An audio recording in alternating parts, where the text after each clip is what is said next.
pourriez vous sentir coincé dans une vie médiocre ou même misérable. Et vous n'êtes pas seul. Nous connaissons tous ce sentiment. Mais Dieu nous a créés pour quelque chose de bien meilleur. En fait, il nous a conçus pour être pleinement satisfaits dans une relation parfaite avec lui. C'est pourquoi les gens dans votre vie ne vous rendent pas heureux parce qu'ils ne sont pas parfaits. Ils ne parviennent pas à pourvoir ce dont votre cœur a naturellement besoin. Ils sont incapables de fournir les relations parfaites que vous voulez. D'ailleurs, rien d'autre que Dieu n'est capable de satisfaire votre cœur, votre carrière, votre éducation, vos passe-temps préférés. Tout est insuffisant. Et dans cette vidéo, nous allons vous montrer qu'il y a un seul problème à l'origine de tout notre malheur. Mais d'abord, voyons comment le plan original de Dieu était parfait. Dans le premier chapitre de la Genèse, le premier chapitre de la Bible, Dieu se présente comme l'auteur et le créateur de l'histoire de l'humanité. Celui qui en fait une réalité. Il est là, à la première page, seul, créant l'univers par sa parole seul. Mais en lisant, nous découvrons qu'il n'est pas nécessairement seul. Vers la fin du premier chapitre, il dit « Faisons l'homme à notre image, après notre ressemblance ». C'est une déclaration déconcertante, mais en lisant la Bible, vous découvrez que ce Créateur est un Dieu en trois personnes, Père, Fils et Saint-Esprit. Cela signifie qu'il est à la fois un seul Dieu et aussi une communauté d'amour, tout en même temps. C'est plutôt étonnant, mais cela nous donne un aperçu de la raison pour laquelle Dieu a créé des humains en premier lieu.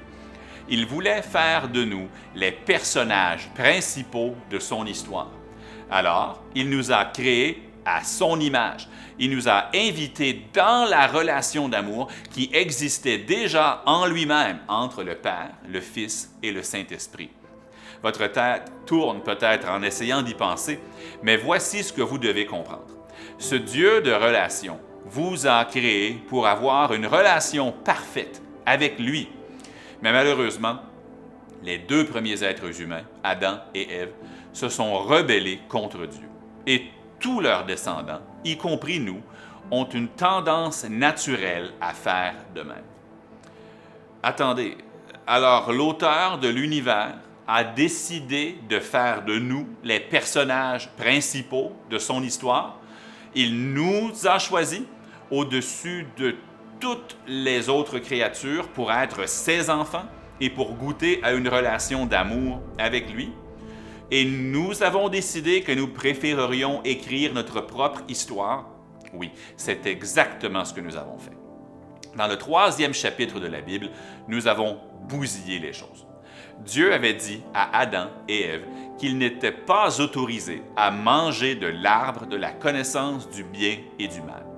Il les a avertis qu'ils mourraient s'ils désobéissaient. Ils pouvaient profiter de tout ce qu'il créait d'autre, mais ils devaient s'abstenir de cet arbre précis.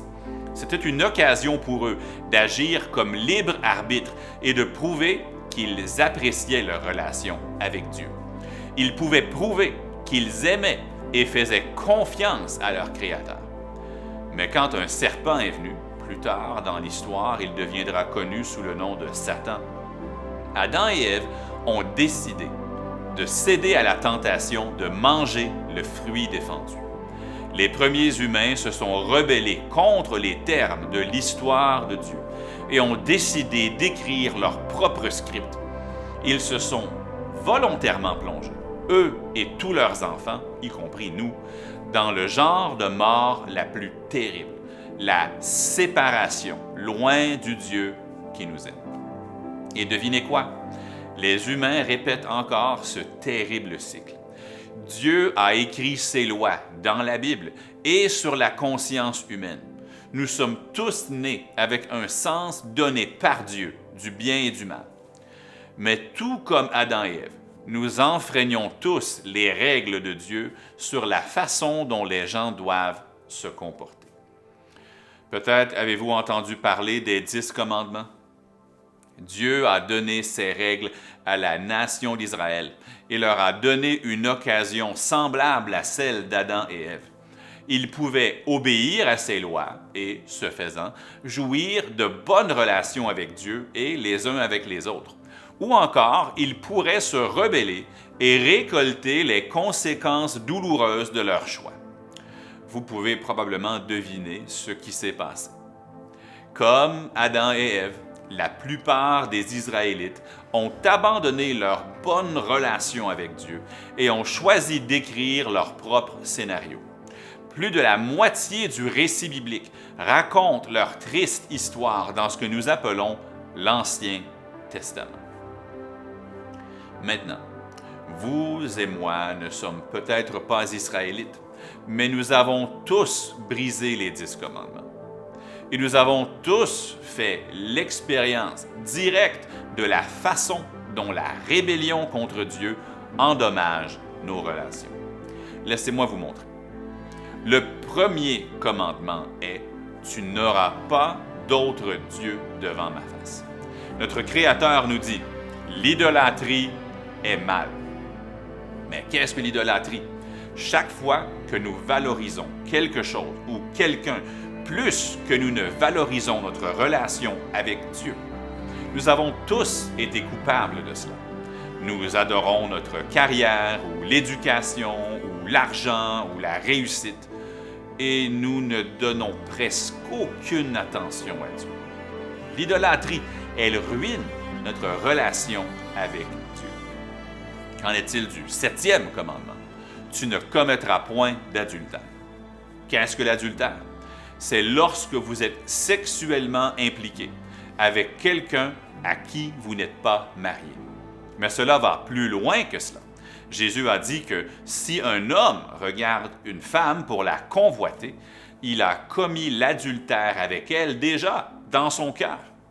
Quiconque a délibérément regardé de la pornographie a commis l'adultère dans son cœur et Dieu en est pleinement conscient.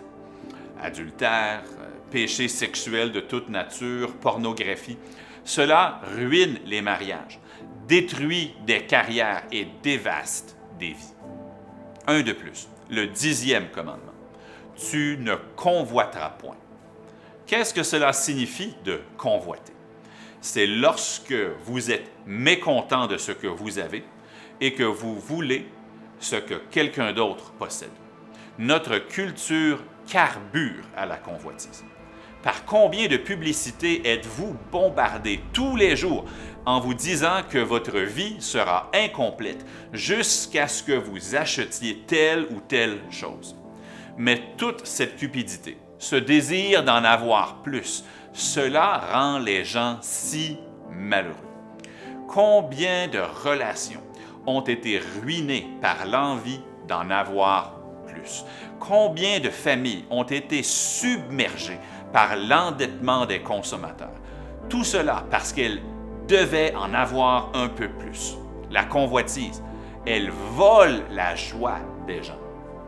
Et elle aussi, elle ruine les relations. Ce ne sont que 3 exemples, mais j'espère que vous commencez à voir la vérité. Notre tendance innée à nous rebeller contre Dieu et à écrire notre propre histoire est le problème à l'origine de tout notre malheur. La Bible appelle ce problème le péché. C'est la raison pour laquelle nous sommes tous des créatures si égoïstes. Écrire nos propres histoires, essayer de nous rendre nous-mêmes heureux, mais nous blesser nous-mêmes et blesser les autres dans le processus. C'est la raison pour laquelle vous vous sentez agité.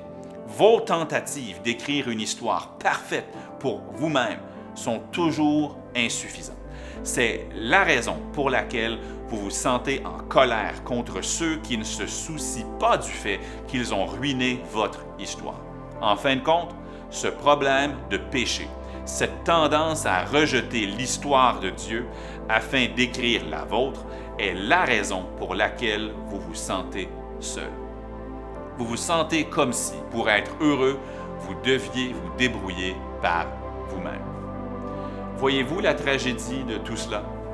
Au lieu de résoudre notre problème de péché, nous continuons à l'aggraver. Nous pouvons éditer notre histoire de temps en temps en essayant de trouver quelque chose d'autre pour apaiser notre douleur et nous rendre heureux. Mais nous continuons à patauger. Nos vies restent au mieux médiocres et au pire misérables. Nous ne pouvons pas régler la situation par nous-mêmes. Nous avons besoin de quelqu'un pour nous sauver.